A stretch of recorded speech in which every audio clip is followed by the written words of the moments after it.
네, 저는 2018년에 베스트 위 무거워서 꺼내야했어라는 작품을 만들면서 이제 작업을 시작했고, 그 다음에 5년이 지나서 저에 대한 얘기를 했어요. 퀴네트 기질이라는 다큐멘터리를 만들었고, 그 이후로 다른 얘기를 이제 뭐를 할까 하다가 결국 이제 고향에 대한 얘기를 이제 시작을 하게 됐고, 제목은 우리 단지라는 작품을 기획하고 있는 조한나라고 합니다. 저는 사실 어렸을 때부터 다큐멘터리가 제일 재밌다고 생각을 했었거든요. 진짜 이야기가 주는 힘이 있다는 거 뭐 당연히 다 동감을 하실 테지만, 어쨌든 좀 그래도 고리타분하다는 편견이 있는 장르잖아요. 근데 저는 좀 그 편견을 좀 깨부수고 싶다라는 생각을 좀 했었던 것 같고, 저한테는 다큐멘터리가 진짜 재밌는데 다른 사람들도 그렇게 느꼈으면 좋겠다라는 생각을 해서 다큐멘터리를 좀 열심히 재밌게 해보려고 하고 있습니다. 처음에 이제 저로부터 시작한 이야기를 만들게 된 계기가, 저는 결국 선배들의 다큐멘터리를 봤을 때 약간 현장에서 같이 이제 어울려서 찍는 현장 다큐들이 되게 주를 이루고 있는 그런 세대에서 이제 다큐멘터리를 시작했는데, 그의 끝자락에서 저도 그런 다큐를 만들고 싶었어요.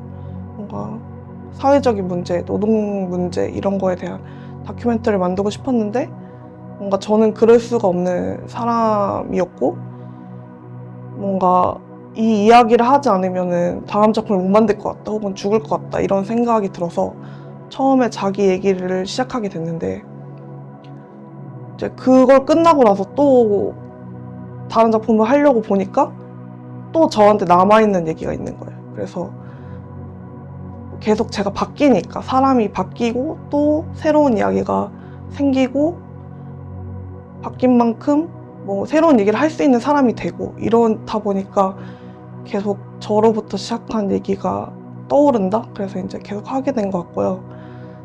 당연히 이제 제가 제일 좋아하는 말은 가장 개인적인 것이 가장 정치적인 것이다 라는 말처럼, 제가 뭐 별건 아니지만 저로부터 시작한 얘기가 남들에게 닿았을 때 그게 되게 큰 힘이 된다는 거를 느낀 적이 많아서, 그래서 그런 관객들과의 만남이 저한테 되게 소중하고, 그래서 지속해서 다큐멘터리를 만들려고 하고 있습니다.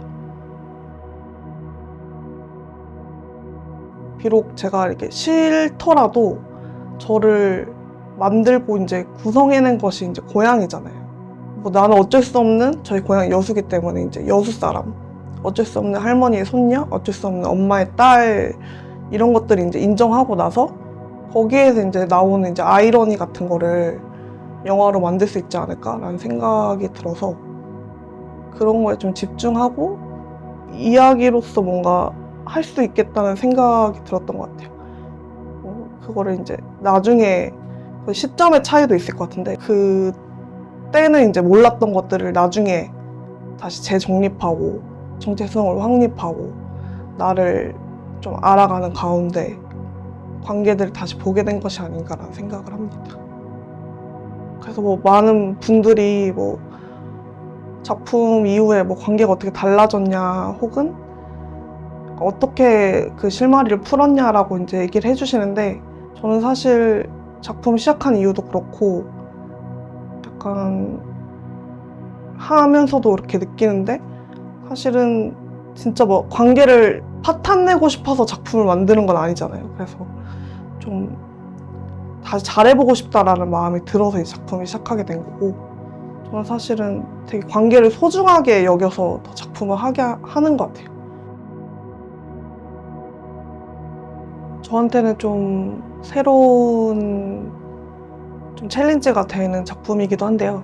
전에는 완전 개인적인 이제 이야기에서 못 벗어나는 경향이 좀 있었다고 하면은, 이번에는 좀 어떤 공동체나 아니면 남을 찍는 작업을 좀 시도를 했어요. 그러니까 여수에서 밤에 자다가 이제 폭발 소리를 경험했던 적이 되게 많았고, 이제 그때는 이 상황을 못 느꼈지만 나중에 이제 다른 지역에서 살게 됐을 때 더 이상 폭발 소리가 들리지 않는다는 거에 되게 이상한 기분을 느꼈어요.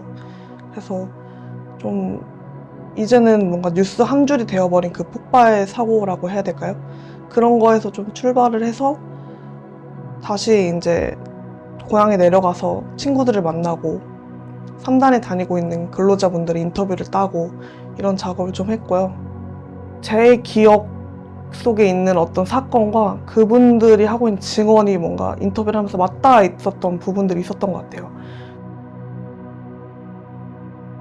저에 대한 얘기를 이렇게 세상에 내보냈을 때, 결국 이게 내보내야 됐을 때 어떤 관객분들이 보고 나서 너무 자기 얘기랑 같았다, 공감을 해주셨던 부분들이 되게 많았어요.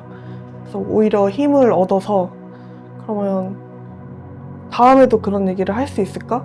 근데 어차피 저는 계속 변하니까 다음에도 또 할 얘기가 생기고 이런 경험들을 하게 됐거든요. 그래서 뭐 나중에 할머니가 되면은 할머니 다큐멘터리스트가 돼야지 라는 생각을 하고 있고요.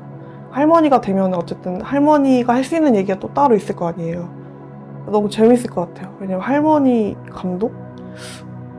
잘 없는 것 같아가지고 그 나이 때까지 아직은 잘 없는 것 같아서 그렇게 한번 살아봐야겠다라고 생각을 하고 있고요.